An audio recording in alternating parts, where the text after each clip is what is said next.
Josie, I love having poets on this podcast, A Life of Greatness, because, as time has gone past and I get older, poetry, I have realized has become very special to me. And I absolutely love poetry. I did a series on poetry many years ago on this podcast.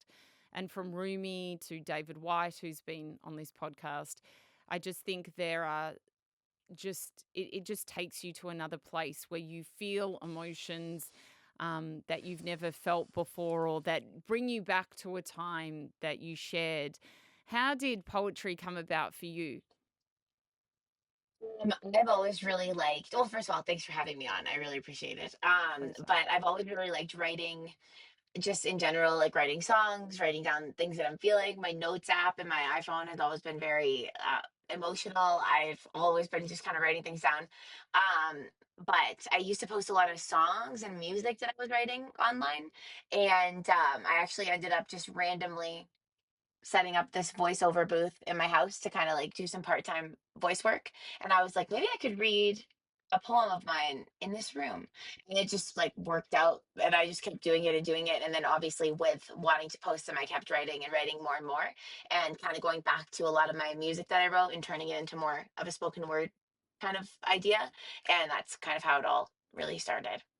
And how I came about you, which is I'm sure how a lot of people do, is via Instagram, where I didn't follow you, but your videos kept coming up, probably because of the sort of work that I like. And, this is when the algorithm works in a very positive way and shows you things that are actually going to fill your cup up rather than the opposite.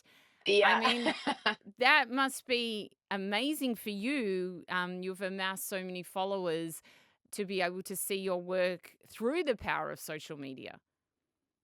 Well, I honestly sometimes wonder how anybody ever did anything before social media. Like, it's so impressive that people had books that sold millions of copies and albums and all without social media as their way of portraying their work because it's such a quick and cool way to get your work out there if it hits the right algorithm.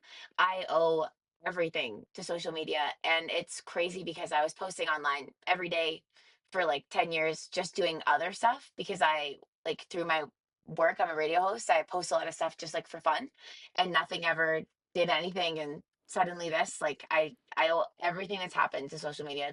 It's very, very cool.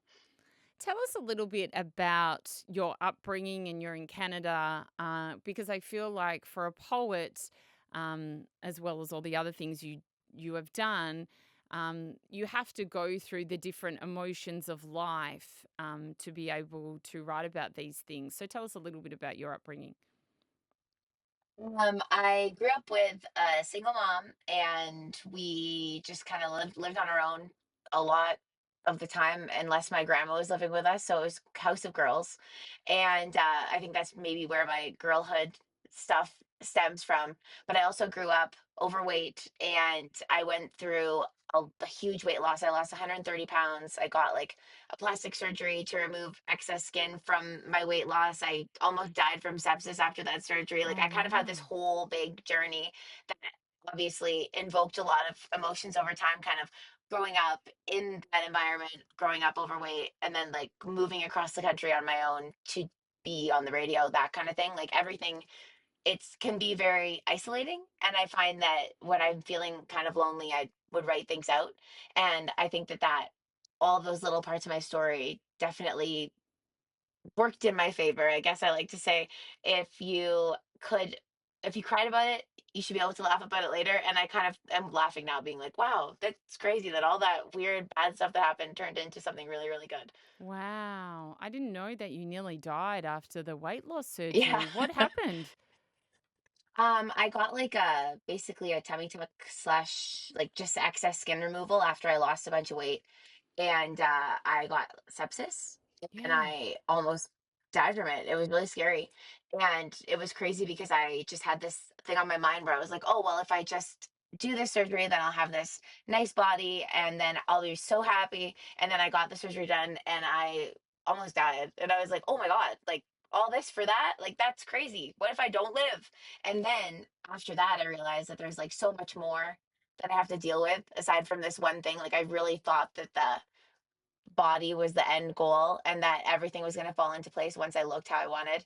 And that was a hugely rude awakening for me to realize that that's not true at all. And a lot of that also stems into the stuff that I write about for sure.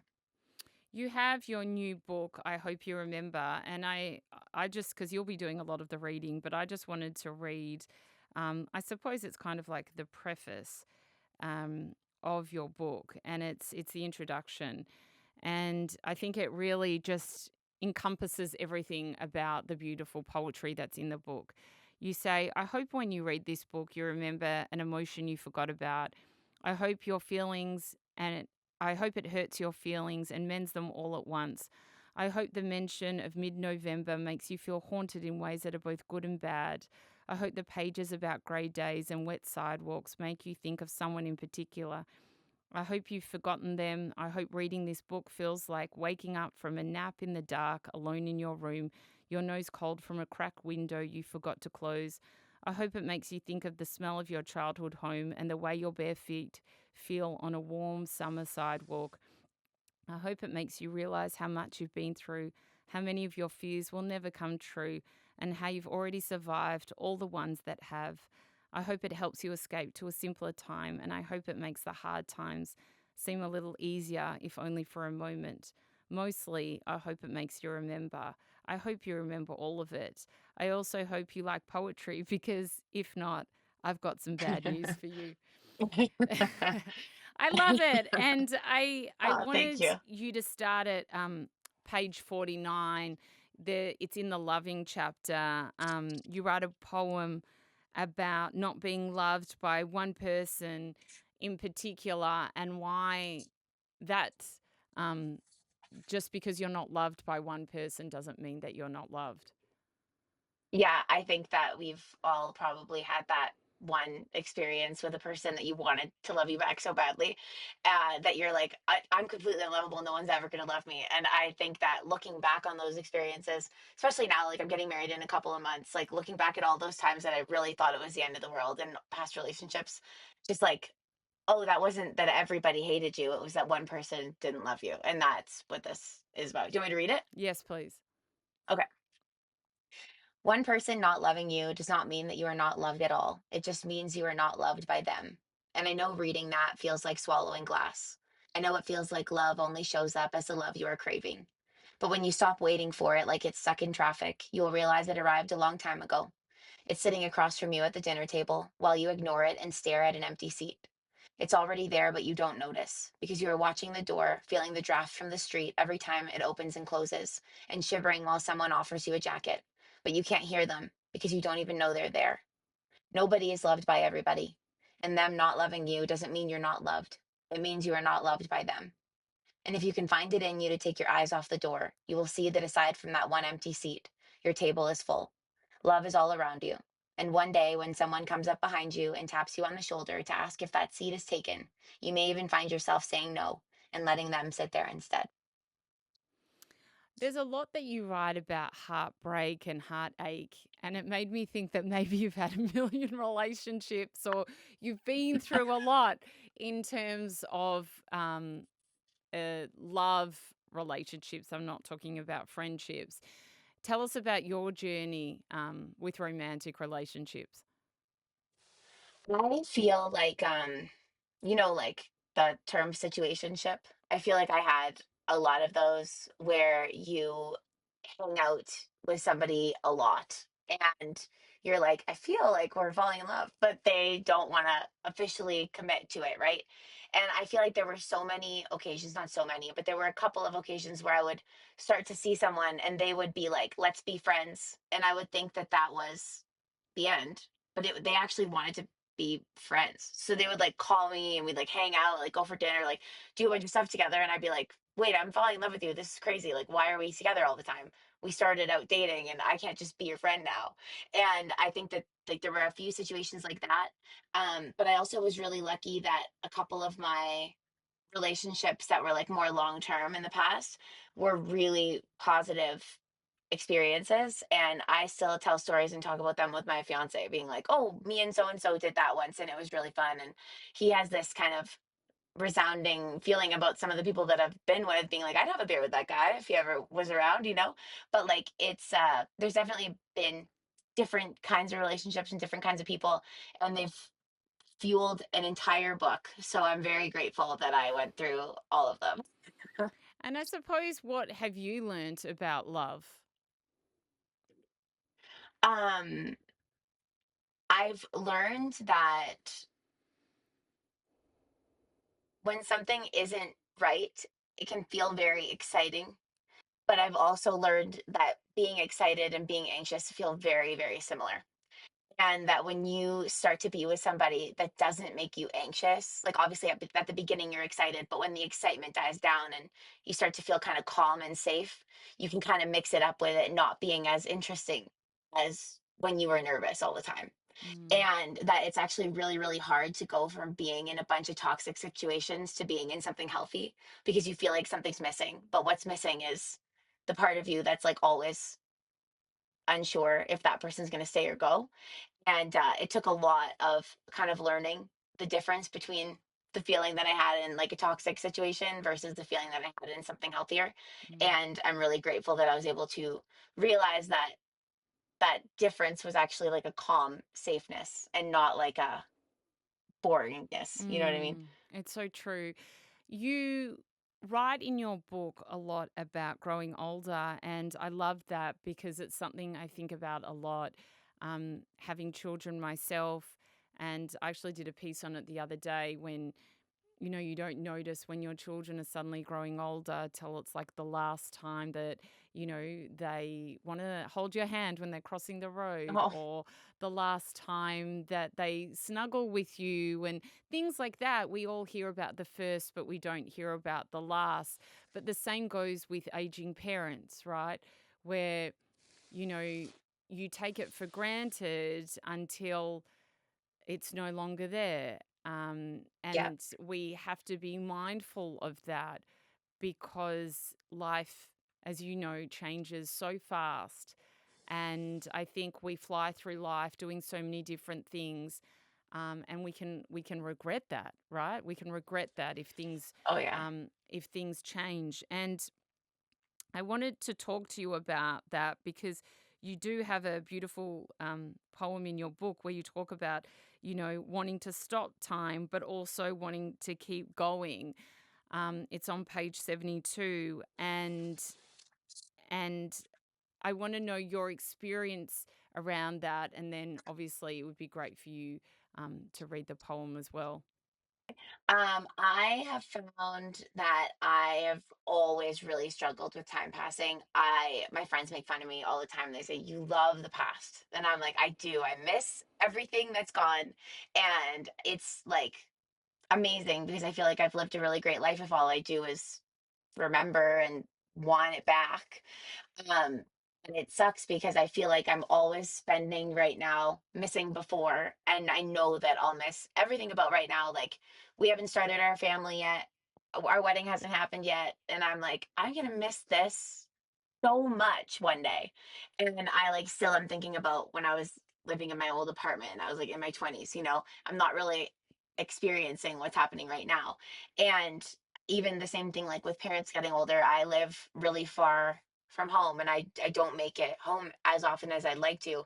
And I find that I'm always kind of reminiscing about the past and thinking about my mom. Like I'll go to bed and be like, oh, I should have called her today, like, but I didn't, and just things like that. I just am never I never feel like I'm handling my time well. I feel like I'm wasting it and then missing it. And that's kind of something that I've always really struggled with. But I'll read this one. I don't want to grow old, but I don't want to not grow old. I grieve the ages I used to be all the time, but I'm so scared of all of the ages I will be after this one. How can I feel so strongly about both? I mourn the loss of decades that have passed and try to erase the proof that time has paid me a visit with hair dye and eye cream, but laughter keeps making lines on my face that don't go away. I don't want to grow old, but I don't want to stop now. I want all of the days I can possibly get, but I still spend so much time wishing today was yesterday, and the thought of moving on scares me to death. Time is frozen for some of the people I love. They have a million yesterdays and no tomorrows. They won't grow old. And I'm not envious of them for that, though I sit here with the audacity to say I hate getting older. If given the option to pause time now and be this age forever, I wouldn't want it. Because I don't want to stay behind while everyone I love continues on. I don't want my friends to celebrate their birthdays without me. I can't stand the thought of my partner growing old with someone else. The thought of living forever is exhausting. I wouldn't want that much time. But the thought of a life too short fills me with just as much dismay. I hate seeing my parents get older, but I'm so blessed to be able to watch them get older. I hate watching my dog slowly mellowing, but I don't wish his presence in my life to be for any less time than it has been so far. And this constant opposition of it is exhausting because, of course, I want to keep living, but I don't want to say goodbye to the life I've already lived and the ages I've already been. And you can't have both. Oh, it's so beautiful. How do you come up with Yeah. such beautiful, beautiful words to put on the page? I feel like I just like start typing and everything just like pours out of me, and then I read it back, and either I go, "Oh, I'll put that online," or I absolutely am not ever showing anybody that. It just kind of happens. Have there been poems that you've written that you didn't realize would get the traction that they have? Is there a poem that you can think of? I think I know the one that you might say where you're like, oh my God, obviously this is so relatable because of the amount of people that have shared it or, Yeah. spoken about it. I have one that starts with I've never met anyone at a public pool Yeah. with a memorable enough body that I think about it ever again. And I remember writing that. I honestly think I was like, I think I had just like gone clothes shopping and I was in a change room in that terrible lighting. And I was like, oh my God, how am I ever going to go out again when I look like this? And then I was like, wait, I don't ever remember anybody else. It just like was this weird thought that dawned on me and made me feel a lot better about some of the things that I struggle with. And I remember I wrote that. It was like near Christmas. It was right after Christmas. And I came downstairs with like wet hair from the shower and like a hoodie on. And I recorded it. And I was like, I'm going to put this online. I don't think anyone's even going to like it. And I'll probably just delete it. And my fiance was like, okay. But he's like, you could get ready before you record it. And I was like, no. And then it ended up being the biggest thing I've ever posted. And I was like, oh, I should have brushed my hair. But I definitely did not foresee what that one did. But like that changed my life. And I will never forget just like trudging down here in my sweatpants and recording it and being like, I'll probably delete that later because I don't think anybody else feels that way. Um, but interestingly enough, part of the reason why I think it got as much traction as it did was that a lot of people were disagreeing with me in the comments, being like, "That's not Really? true." Like people have made fun of my body before. People do talk about your body. I remember bodies like this and that. Like that. Like maybe it must be nice to feel like that's how your life is. And I'm sitting there laughing, going, "You guys don't even know what I've been through." Like, and that was kind of when I was able to open up more about my story and my health journey and all that kind of stuff too. And it just all was like a full circle. It was pretty awesome. Wow, that's so interesting. But I think the reason, like why, and I'll get you to read that poem, I have it down here, um, why it hits you hard is because it's so true. I really do believe that the individual, being you and I and the person listening, a lot of people care so much about the way they look, and you can understand that, but no one Yeah. else does. Like, really, that line that you said about how no one's looking at the person going, I think they're another jean size or whatever it is. Like, no one No. is thinking, has Sarah changed jean size? I'm pretty sure she was, different. I mean, no one is You know, thinking that. And even if you see someone attractive, you find them attractive for 2 seconds and you don't think about them again. Very rarely does that happen, right? Where you might go, no, she's got nice hair, and then you move on with your life, never to think about that person ever again.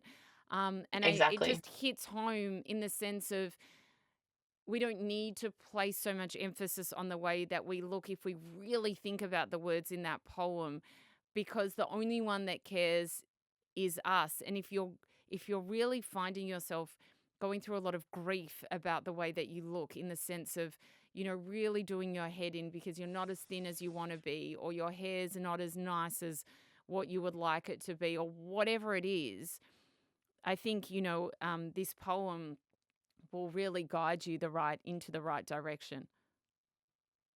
Well, yeah, I was really happy for myself that I just kind of landed on the words for it because it helped me. Like, and the more I think about it, the older I get, I look back at old photos and I'm like, I didn't have more friends here because I was skinnier. Like, I have the same circle as I always have. I've actually made more friends since then. And it's like, I don't know, it's just wild that we think that there's so much value. But obviously, we live in a world where, like, especially our generation, like, we were taught that that is all that matters. And Mm. it's kind of nice to live in a place where it's not really like that as much anymore, but you still have to unlearn it all. So it's nice to be able to say things back to yourself and try to unlearn all the things that you were taught in the first place. It's so true. I'd love you to read the poem. I can't remember anyone I've ever seen at a public pool with such a memorable body, good or bad, that I think about it ever again. I've never been enamored with an attractive person at a bar or in an airport enough for them to grab my attention more than just the once. I've never thought, I wonder if that woman's jeans are a bigger size this year than they were last year. I've never sat at a table at a party and repeated a story about the way someone's arms looked in their tank top or which notch someone had on their belt when I saw them that day. When I talk to my friends, when I talk about my friends, sometimes I will bother to note that they are beautiful, yes, but I will list the things that make them that way. That they're funny and thoughtful, kind and caring, strange and lovely. Not that their frame is small or their clothes are expensive. Because it is one thing to want to be looked at and another to want to be known. I cannot wait for you to meet her. She's in such good shape. Doesn't roll off the tongue like, I can't wait for you to meet her. She's so nice and funny. You are going to love her. Some things are here to stay, and some things are bound to go. And I promise from the deepest part of my soul, you will be remembered for the way that you are, not the way that you look. Oh. And how have you found life since your weight journey? You said that you were overweight for a period of time. You obviously lost weight, had the surgery. How has that journey been for you besides the fact you nearly died after the surgery from an infection? I actually had another surgery done, like similar to what I did before, but on my arms like 5 months ago. And I'm like still kind of recovering from that. It was 5 years before the other thing happened. So I kind of went back in and was like, that's very rare. I don't think that's going to happen again. But it was a big journey. And I realized just the narrative so much has changed when it comes to kind of like before and after and weight loss. And I used to post a lot of content about like my body before and my body now. And one thing that I've really learned is I've realized how harmful that can be when you're putting up photos of like a body that somebody currently has being like, this was bad. And I am really happy that I was able to kind of like change the way that I talk about it because the reason that I did it was because I was so unhealthy and it wasn't like it was a very rapid weight gain and it was just for lack of knowledge about nutrition and lack of exercise. And the older that I got, the worse that it got because that's just what happens as you get older. So I'm really really grateful to myself 10, 12 years ago now that I started that because I don't know where I'd be health wise if I continued in that direction. So I'd say that life has been really, really great in that way because I've learned so much about nutrition and health and movement and all that. That being said, it's like not a thought that lays in the back of my head. It's at the forefront of my brain all the time with every meal. And every the second I wake up, there's a scale on my bathroom floor. To the second I go to bed, every time I get dressed, every time like it like plagues me. And I think that a lot of women deal with that. And it just I thought that maybe there's like this journey where you get your before and then you get your after and then it's done. And I've realized now that it's just something that I'm gonna kind of battle with every day. And it's just become a part of my life. So I just actively am learning how to navigate it in like a non toxic way. I know it's hard. It's, you know, Yeah. uh, having disordered eating in any way, being too thin or overweight, you don't just Yeah. get over it, right? Like it takes time and it's always within you, even if it looks like you're over it. Um, Yeah. because It lives there. it lives there and it gets triggered. And um, I wonder for you now, is the fear that you'll put the weight back on? Is that what it is? I think it's just the fear that I mean, like that like that lives in my head. And as you get older, it gets harder. And like I have gained weight since my original journey and that kind of stuff. But I think my biggest fear is that I'll like never accept myself until it's too late. And I'm like I already look back at photos from like 5 years ago and I'm like, wow, I looked great. I had no idea. Like, I really didn't like my body then, you know? And that's kind of what everybody does. And I fear that I'm going to spend my whole life wishing that I was just like a bit smaller or that I was like that I looked different or that my body was different and like having this big plan in my head. And then that I'm going to wake up one day and it's going to be like, why didn't you just Mm. live your life and stop worrying about that all the time? So I think that that's kind of like my main fear is that I'll just never accept where I'm at.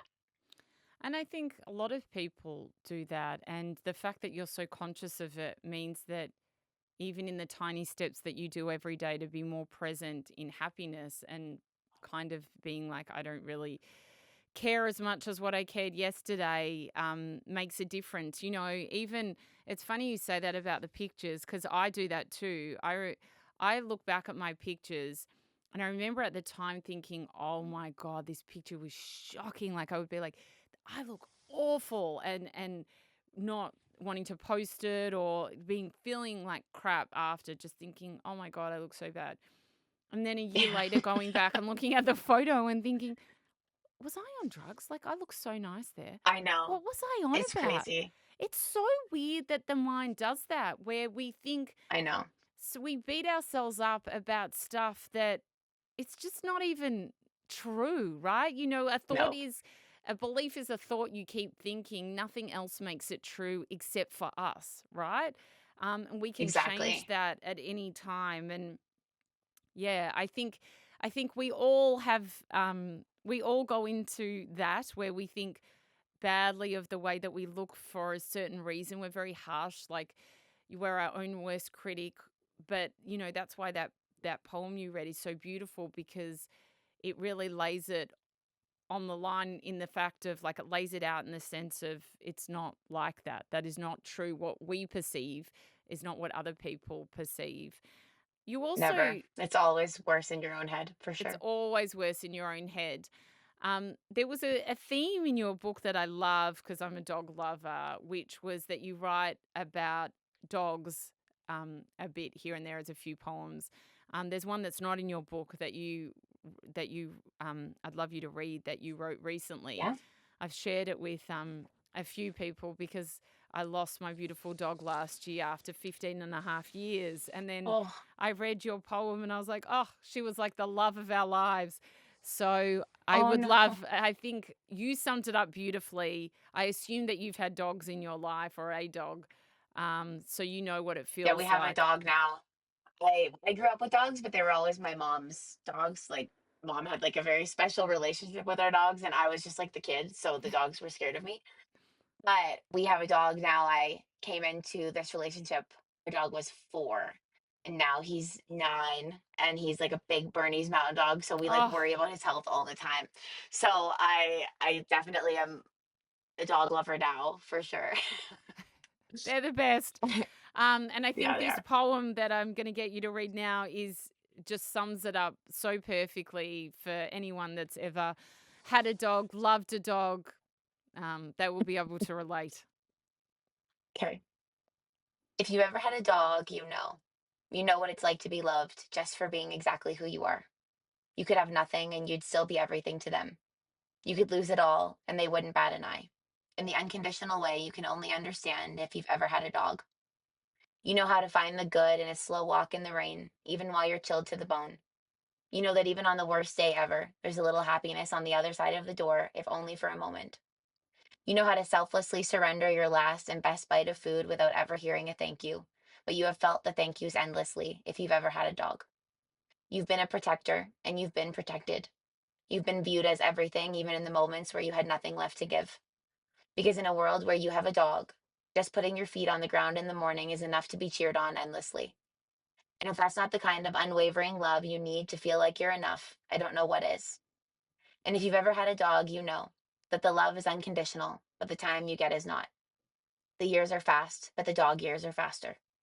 If you've ever had a dog, you will know one of the greatest loves and one of the greatest heartbreaks is having a dog.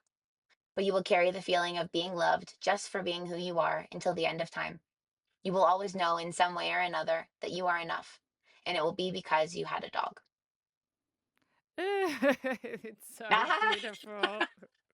It's so beautiful and so true. There's something about that, the love that an animal gives you, that it just can't, that a human can't do the same, right? It's No. how you've written it so nicely. You know, you can have the worst day and the dog will always be there for you. They're there when you Yeah. get home, you know, they're endlessly giving you love. They're not judging you. And I think the non judgment thing as well is such a big piece of having an animal, right? They will just love you. And to be felt, to have that, and then to give that love is just so special. It's like a kind of loyalty that it's like a secret club. If you've never had a dog, you think that we're crazy for talking like this about dogs because you're like, it's just an animal.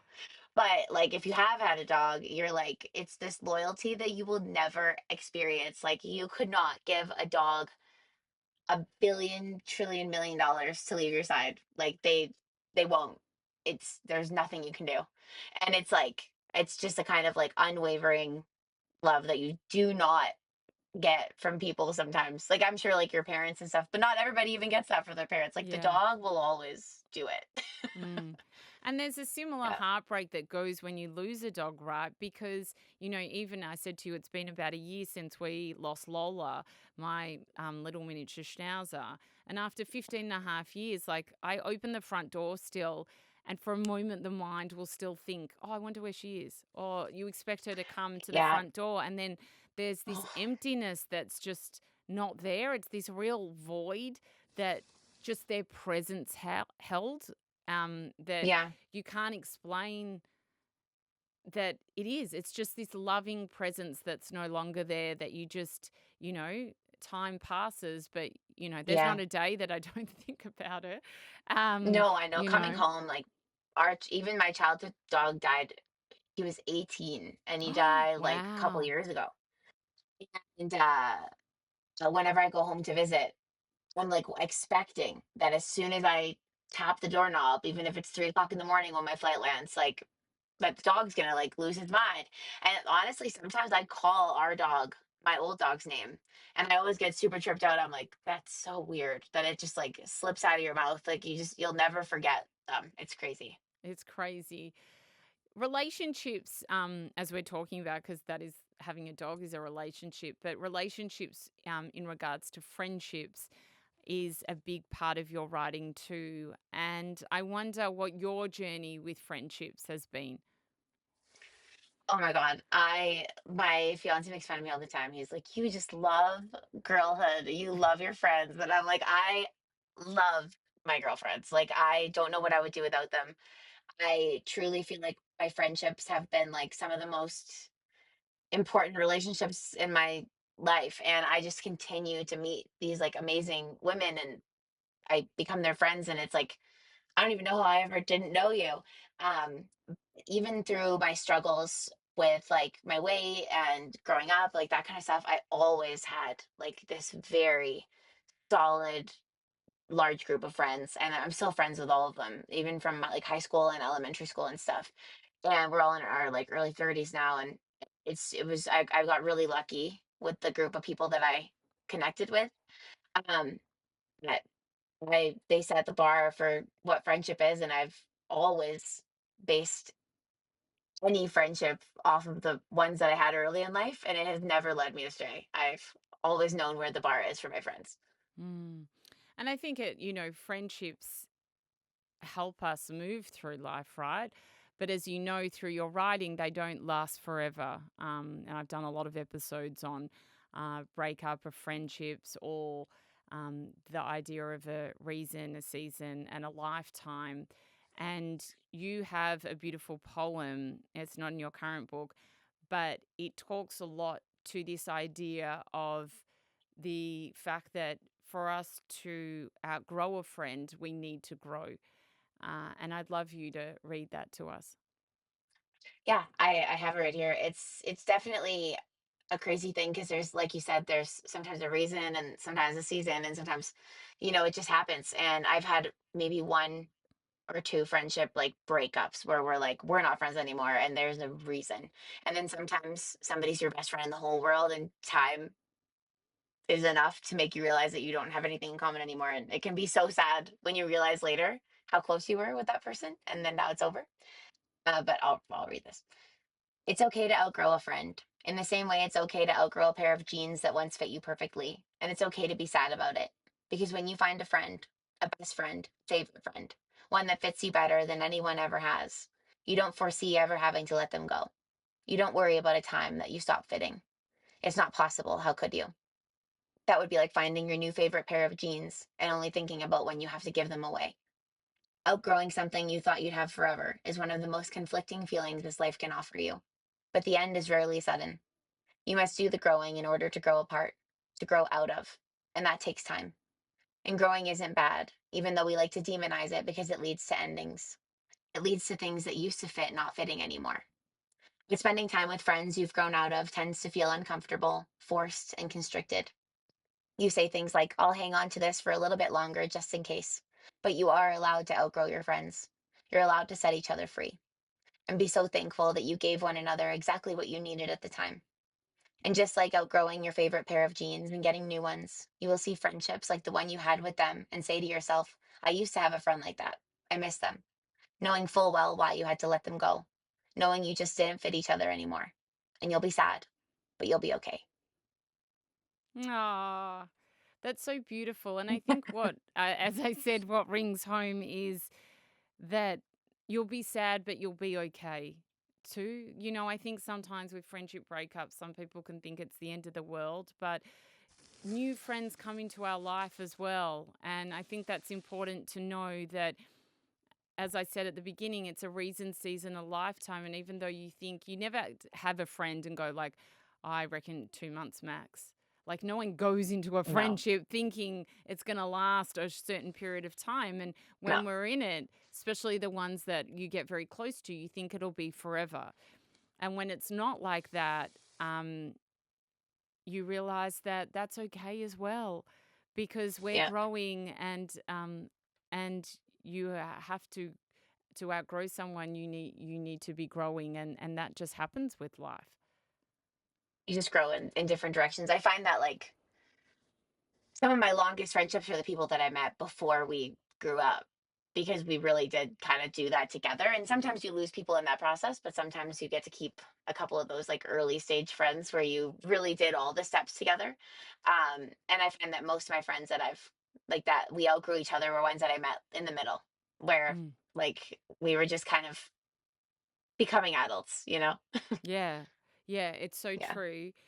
um you know One thing that I contemplate a lot is like finding beauty in the mundane, and how what is boring to one person might not be boring to another, and how you have a beautiful poem about this. You might go on holiday to a location and think it's the most amazing thing in the world, yet the people who live there think it's so boring and that they can't wait to move forward. And I've never thought about it in that context before until I read your poem, and I wonder what made you think about that. Um, I think I was going to like Oh, I think I saw like a bachelorette party happening here where I live. And I was like, why would you come here to do that? And then I'm going to like Austin, Texas for my bachelorette. And people who live there are probably like, why do you come here for that? And I'm like, because it's so exciting for me because I don't actually live there. But there's people who wake up every morning and go work at like an office or at the mall or whatever. And they're like, you're coming here? You're getting on a plane to come here and celebrate something? Like, that's crazy to me. And I think it's just I I think it's just important to pick out the things in your life that you find exciting, even if everybody doesn't find them exciting. And I had one of my friends say something like that to me when I was doing all my book stuff. I was like, I don't think I really need to do like a book launch or like a party or whatever. And he was like, you need to choose the things in your life that you're going to be excited about and celebrate. And even if you think that you're being annoying and that other people don't care, you care. And you only get so many things. So you have to like celebrate them. And I think that that kind of all ties together as like a, you need to pick out these little mundane things in your life. And if they're exciting to you, you can let them be exciting while they're not as exciting to another person. Every beautiful place you've ever visited is a place someone couldn't wait to leave. Every destination you've dreamt of escaping to is a place someone dreams of escaping from. As you land at the airport and anticipate the plane's doors opening so you can get off, someone waits to board with the same anticipation to get on and fly to a place that isn't there. It often crosses my mind when I get to a new place and I look around at all the neighborhoods and apartment buildings where everyone's in their own little pocket with their own little problems, living their little life. And you're seeing it all for the first time, thinking it's magnificent, while someone else is seeing it for the millionth time, thinking it's entirely mundane. That's the thing about life, though, isn't it? One person will see beauty where another sees dullness. One person will see light where another sees dark. And in your most boring, thoughtless, and repetitive moments, you are likely in the realm of another person who's having the time of their life, thinking that the things you've had enough of are some of the most beautiful things they've ever seen. I Mm. actually forgot about this one. I like that too. It's beautiful. It's beautiful. Thank you. But it really, it just like talks to life and how there we can find beauty if we look for it, right? Like beauty is Yeah. everywhere, but it's up to you if you choose to see it or not. And I think Oh, that absolutely. that poem encompasses that. Yeah, it's a tough thing, especially I feel like in this day and age, everything can just feel so negative all the time. And it can be hard to pick out the things that you're like, hey, this is actually really cool. Or like, I love this. Like I'm happy that I did this. And I think that it's important to keep in the back of your mind because that's all that life is needing to create those moments for yourself. Otherwise it'll be pretty boring. What's the toughest poem that you've ever had to write?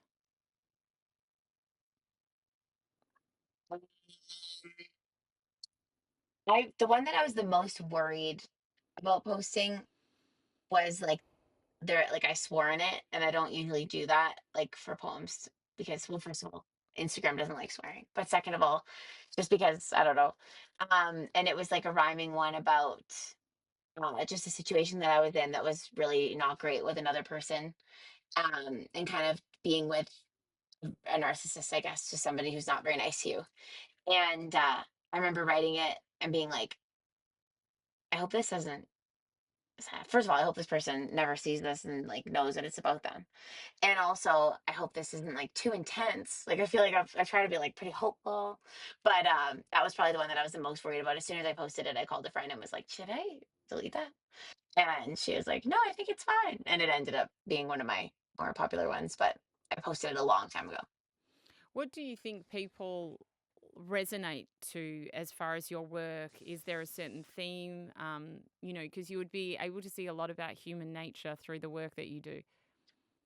Yeah, there's definitely themes that I find are more popular than others. And it can be tough because I remember when I first started posting, I was like, I'll post whatever's on my mind. And then when you grow an audience, you like to cater to them. And I do find that sometimes it hinders me because I want what I do to be popular, But like, so sometimes it'll stop me from writing what's on my heart because I'm like, what's on your mind? But there are definitely themes that are big with people. Friendship is huge. Dogs are huge. Girlhood, major um friendship loss like losing a friend gaining friend like just friendship in general and a lot of people really resonate with being like a long distance friend or a long distance daughter or like just living far away from your family and friends like from where you grew up I find and then like body anything about being unsure about your body is definitely a huge Mm. theme which is great because I love writing about that so it's nice to feel less alone with a bunch of other people who also feel alone in it. I wonder, Josie, what is something that you wish for yourself? Probably confidence and like real happiness. I feel like I am not confident at all when it comes to like the way that I look and like how I am when I leave a conversation. I'm like, hopefully I said the right thing and hopefully I did the right thing. And I never like the way that I look. I'm very, very self-conscious in that way. And I hope that I can, I guess, confidence, self-acceptance, and like true deep happiness that like I really believe that I didn't have to like search super hard for. Do you have a favorite prayer or saying or mantra? Oh yeah. Um, Comparison is the thief of joy. I find that if you had nobody to compare to, you'd probably be a lot happier. And sometimes I have to ask myself, like, if you had never seen your body 5 years ago, would you like your body today? Probably. Mm. If you had never seen somebody else's house, would you want to renovate yours? Probably not. And like, it's just, I find that a lot of the things where I feel like a void is because I saw somebody else's or something I used to have or something I want. So if I was able to like remove comparison from my life, I think that a lot less of my joy would get stolen for sure. Absolutely, I agree with that. Do you have a favorite poem that you want to read? Okay, I actually really like this one. I posted it for the first time a few days after I posted my public pool one. It was like when it's New Year's and you decide you're Mm. going to change your whole life. That's what this is about. It's the end of December and I'm writing a list in my notes app again. How has it been 365 days since I wrote the last list of things I never got around to changing? I call them aspirations and resolutions, but they read like they're rules on the wall at a children's playground. Work out more, spend less, sleep more, worry less, stay home more, go out less, read more, way less. For a girl who hates math, I'm spending a lot of this year subtracting things from my life, making rules for myself like a coach, even though I've never made a single team. And I don't know what constitutes a year being my year. But I'm here, phone in hand, sure that this new year will be my year. Even though this past year, I got to go swimming. I got to fly on airplanes. I got to be hugged in the middle of my kitchen for no reason. I got to be in love and be a good friend and have good friends. I got to eat truffle fries and hold babies and find a mascara I really like. I got to talk to my mom on the phone every Sunday. I got to care enough about things to cry about them. Got to laugh and make people laugh. I got to be greeted by my dog every time I came home. I made it home every time. Isn't that something? I got to sleep in a bed and eat cereal for breakfast and make mistakes. I took the best everything showers and complained about how expensive everything is these days, and I got sunburned and found some new favorite songs. But these aren't on my list of the things, of the reasons that next year will be my year. And I don't know for sure if I'll lose 10 pounds or sleep more or worry less or save money. But I do know that I'll probably accidentally do all those other things again. And next year, at the end of December, I'll be sitting there with a better luck next time mentality after another beautiful year that somehow wasn't mine. Oh, I love that one. And I think Thanks. I there's like like that one that real theme in your book, and in your writing of kind of, being very much in the moment, trying to make the most of it because life is fleeting. Uh, and I think that's really special. Like the poems are so unbelievably special. too. I Thank you. wonder, I wonder, Josie, our final question, what is a life of greatness to you? Oh gosh, that's a big question. Um, the first word that came into my head is just acceptance, like being able to accept um the things that happen to you, accept who you are as a person, accept that time does move forward and that you have to go along with it, and accept that just things happen as they happen. And I find that like one of the most difficult things in life is when you can't just accept the way that things are and the way that you are. And I think that a really, really great life would be one where you can just accept everything because it's happening no matter what. And when you're trying to deny everything that's happening to you or like deny time passing or deny these things, like it's a lot of energy and it doesn't work because things are happening and you have to let them happen. So I think if somebody were to be able to just accept things, they'd have a really great life. Josie, thank you for all your amazing writing. It really is life changing for so many people. Your beautiful book, I hope you remember, is out now. We'll link to it in the show notes. Thank you so much for the conversation today. Thank you so much for having me. I really enjoyed chatting with you. I really appreciate it.